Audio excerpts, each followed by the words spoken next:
developing world. Why? Well, part of it is that the World Bank is a bank. And while it lends money at interest rates below market, and in some cases even at zero interest, it still just lends money. And it lends money not in order to compete with private lenders, but rather to lend for projects that private lenders simply wouldn't lend money for. Things like major infrastructure projects and so on. And the World Trade Organization has, for that reason, to some extent, been described as functioning as a subsidy to the construction industry in first world countries. In other words, a country like Ukraine might borrow, well, Ukraine's a bad example in this regard. They're going to deal with the IMF, not the World Bank. But a country like Haiti, for example, that is the basket case in the Western Hemisphere, and needs port facilities because they've been wiped out by a hurricane or by an earthquake or both. Will borrow money from the World Bank in order to build that port facility. Where will that money end up? In Haiti? Only very briefly. It will end up in Haiti only long enough until the Haitian government pays an international contractor, usually a company like the Bechtel Corporation, big U.S. multinational, specializing in large-scale construction projects, to build that port facility for them. And then the money ends up back in the United States. But the debt still ends up in the hands of the government of Haiti, and it has to be paid back at some point. And in that regard, again, it tends to create problems as well as, in some cases, solutions for developing countries. The World Trade Organization is another good example of such an international organization intended to maximize free trade and to diminish protectionism. The World Trade Organization is extremely successful at forcing developing countries to open their markets to the products of first world countries. It has done so repeatedly. And yet, in its entire history, it has never been successful at preventing any developed country from dropping the tariffs that the United States and Europe, for example, maintain on their agricultural industries.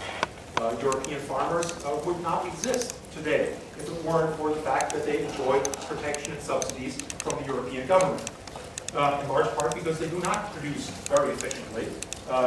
European agricultural goods are extremely costly, and that's why they need protection. Without that protection, the European market would be flooded by agricultural products from other parts of the world, and European farmers would be out of luck. European farmers represent a sizable voting bloc, and that voting bloc is strong enough to prevent policies like the establishment of the European Union, things along those lines, if their interests were not defended.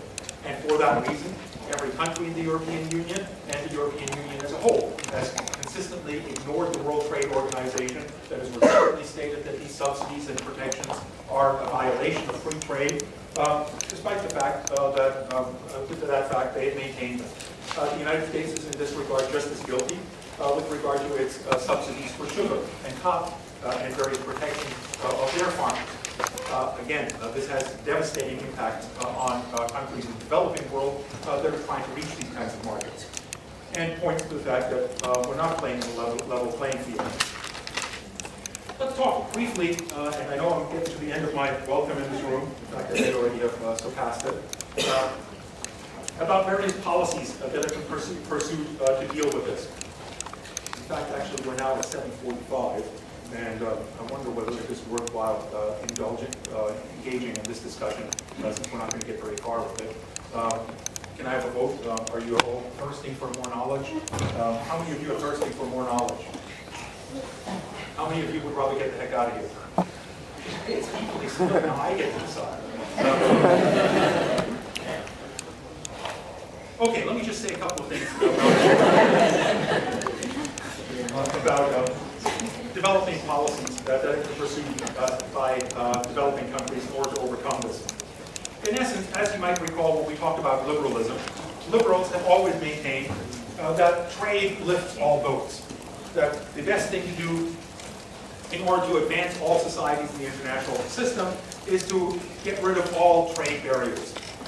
And as I just pointed out, of course, we haven't done that, and particularly the developed world has not done that.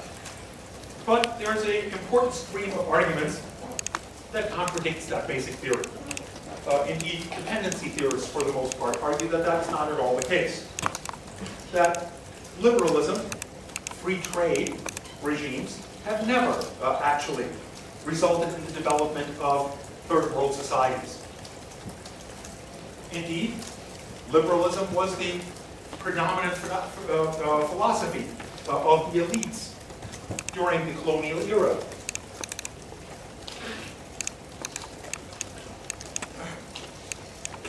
That created the divisions between the global north and the south to begin with. They argue, instead, that if you look at the history of developing countries, especially of a developing region like Latin America, Latin America experienced economic development in the sense that we're thinking of diversification of their economies, development of infrastructure, development of industries, and so on and so forth. Not when their economies were booming from their positive trade relationship with the developed world, with Western Europe and North America, but in fact the exact opposite. The only time Latin America made any progress at all in economic development terms was not when the export trade was booming during the 19th century or at any other point, but rather at precisely the point when international trade came to a blinding halt and pulled the rug out from underneath Latin America in terms of their trade relationship with the Western world. When was that? Essentially, that period came during the period from World War I until the end of World War II. During that time, the European economies were in a tailspin. For a good period of the time, their manufacturing industries were geared toward war material production rather than production of exportable luxury goods and things along those lines. And furthermore, they lacked purchasing power and therefore could not import from Latin America things like coffee and sugar and so on to the same extent that they had previously. That sent the Latin American countries into kind of a tailspin, at least briefly. But it necessitated that these Latin American countries, whether they liked it or not, and not as a result of policy, had to engage in what became known as import substituting industrialization.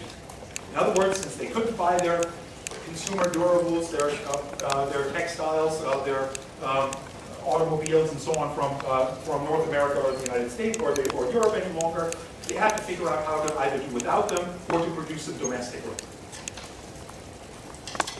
And they didn't need protectionism in order to do that, because essentially the free market was taking care of it for them.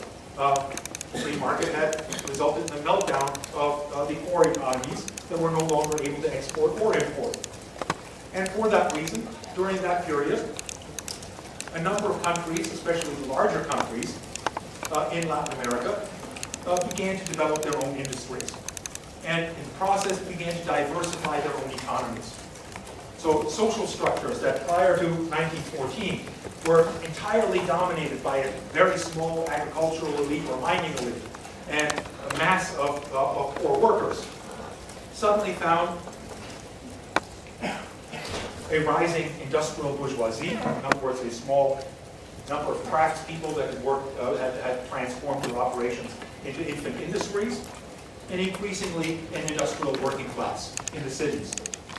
And part of that was facilitated by the number of people that were thrown either into unemployment in the agricultural sector or in the mining sector, which was in crisis and had no choice but to move into the cities, and so on. That level of development took place not as a result of liberalized trade, but were precisely the opposite, the disruption of international trade. The question, however, was what to do once international trade resumed, once the European economies were back in shape. Here, quite clearly, there were divergences of interest. The old elites, the landed elites in Latin America, favored simply returning to a free trade regime and regaining access to the supply of the materials that they were previously importing from North America and Western Europe, and gaining easy access to those markets for their own exports. Obviously, the working classes and these new industrial groups did not favor that. They favored a continuation of the expansion of industry and industrialization. But with the restoration of international competition, could only do that insofar as that they could convince their government to keep foreign-produced goods out. In other words, just to engage in protectionism. And thus, import substituting industrialization, which started during this period in the middle of the 20th century as a kind of a natural outgrowth of the disruption of international trade, in the aftermath of the Second World War became policy, and a heavily contested policy on the part of the states of Latin America. Heavily contested, since there were groups that were in favor of it and groups that were against it. And in some, and depending on the strength of these groups, in some societies they succeeded in reversing these import substituting policies. In other societies, they stuck with the import substituting policies and pursued further industrialization. In either case, however, it didn't work out all that well. And why it didn't work out all that well, I will discuss next week, when we will also take up international law and human rights. If I can refrain from commenting on it.